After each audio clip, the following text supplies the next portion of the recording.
So anyway, Proverbs 10 and verse 4 says, "He becometh poor that dealeth with a slack hand, but the hand of the diligent maketh rich." So we're going to look at that first part. He becometh poor that dealeth with a slack hand. Now I've taught you different times how to get wealth and to be wealthy, and tonight I'm going to teach you how to be poor, how to get poor specifically. And there are several ways to do this. Now any one of these things probably won't get you poor, really poor. But if you combine a bunch of these things and do them a lot and consistently, then you can probably get poor pretty quickly and stay that way. So that's what I'm going to teach you how to do tonight. Kind of being sarcastic, but it's cool. yeah. But you're going to learn. You're going to learn. Most Americans have already figured this out, but in case you haven't, you're going to learn some things here. So there are a number of ways in the Bible to become poor. Now the verse that we're looking at here is the primary way, but I'm going to save that one till last. The first one is refusing instruction. Proverbs 13 and verse 18. It says, "Poverty and shame shall be to him that refuseth instruction, but he that regardeth reproof shall be honored." So the first way to get poor is to refuse the instruction of the Scripture, of the preacher when he preaches it, of people with good wisdom and counsel and teaching you how to manage your money. Refuse that instruction. That's your first step towards poverty. And usually that's why children start out poor, because they start out refusing instruction. They get that one figured out pretty well. Then secondly, it's following the advice or example of stupid people. Proverbs 28 and verse 19. If you're afraid you might make it to the end of your life with too much money, you can start following the advice of stupid people, and that'll probably clear up that problem you potentially might have. Proverbs 28:19 says, "He that tilleth his land shall have plenty of bread, but he that followeth after vain persons shall have poverty enough." So start, following the advice and the counsel of your buddy that dropped out of high school and, people like that. Latch on to every get-rich-quick scheme. Listen to the guy that's got the best stock picks that's going to get you rich, and make sure to put all your money into those stock picks. When you do things like that, you will be well on your way to poverty. And then having a lack of judgment. That's the third thing that you want to do. This one's good because it'll help you do the rest of them. So if you can have a lack of judgment, then you'll be able to implement the rest of these things a lot better. So maybe this is the first one you should do. Proverbs 13 and verse 23 says, "Much food is in the tillage of the poor, but there is that is destroyed for want," that is lack, "of judgment." The problem with poverty in most of the world is not that there's a lack of food, right, or lack of tillable soil. It's a lack of judgment, usually among the political elite that end up destroying the country through their policies. That's what causes most starvation. Number 4 would be loving pleasure and having expensive taste. This will get you on the way to poverty as well. Proverbs 21 and verse 17.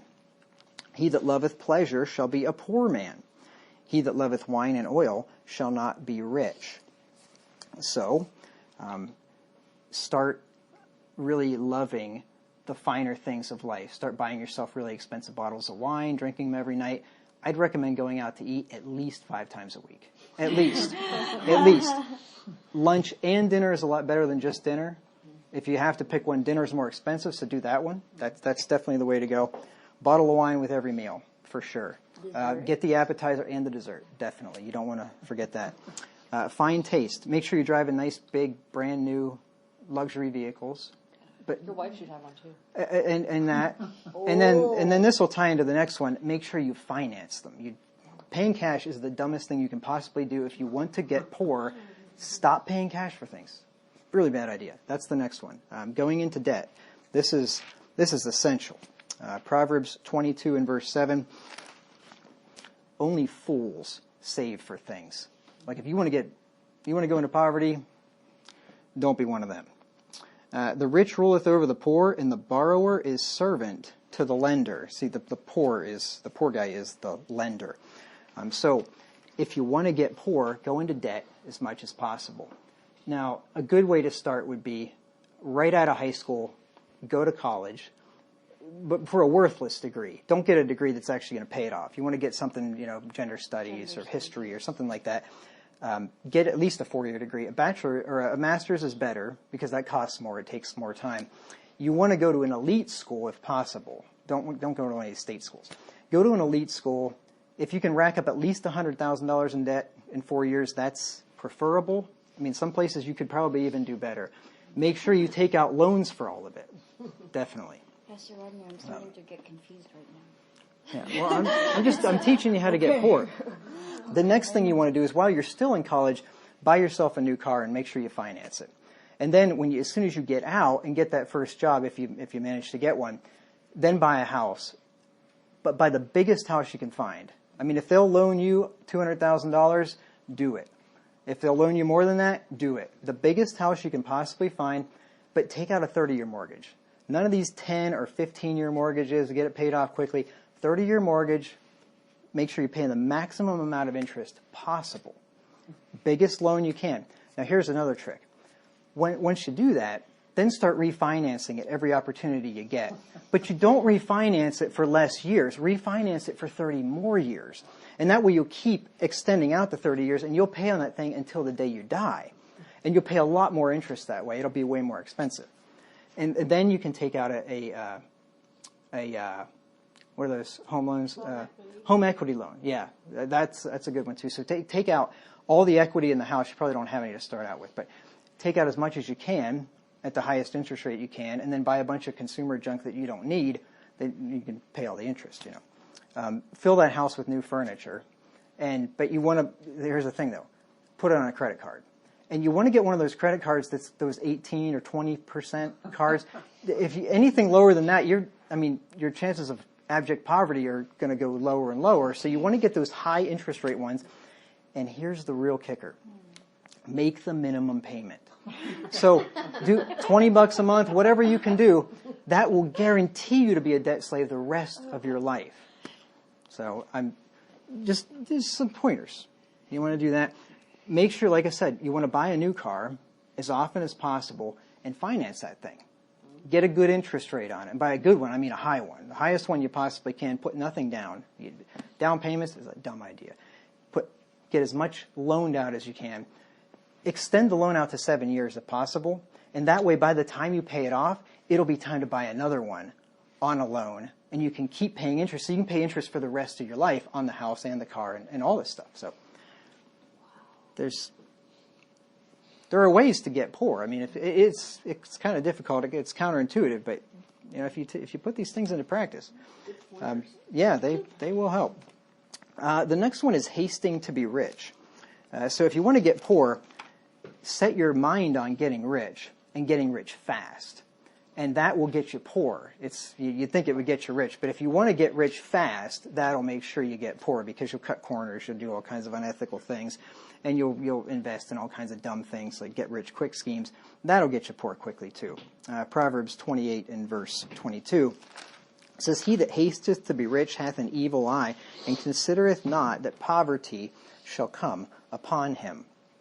So, yes, wanting to get rich quick will make you poor quickly. And then here's one that you wouldn't think would be the case. But if you want to get poor, be cheap and stingy. You think, well, that'll probably get me rich because if I'm cheap and stingy, I'm not going to spend much money. But the Lord has a way of making people that are cheap and stingy poor. So if you want to get the Lord working for you, be cheap and stingy, then He'll make sure you're poor. So that'll help too. Proverbs 11 and verse 24. Proverbs 11 and verse 24, it says, "There is that scattereth and yet increaseth, and there is that withholdeth more than is meet, but it tendeth to poverty." So this tells us that the guy that scatters, he's generous. He actually increases, but the guy that withholdeth more than is meet, he wants to keep it all for himself, he comes to poverty. So it's important to be cheap and stingy if you want to be poor. Now I'll just give you a real simple example of frugality, frugality is a really bad idea, right? If you want to be poor, don't be frugal, for goodness sakes. But the difference between frugality and being cheap and stingy is, for instance, somebody that's frugal would limit the amount of times they go out to eat. They might go out to eat once in a while, but they're going to limit it. They're not going to go out every night of the week or something. Somebody that's cheap and stingy, when they go out to eat, gives a lousy tip. You see, that's the difference between cheap and stingy and frugal, right? So you want to be cheap and stingy, and stay away from the frugality.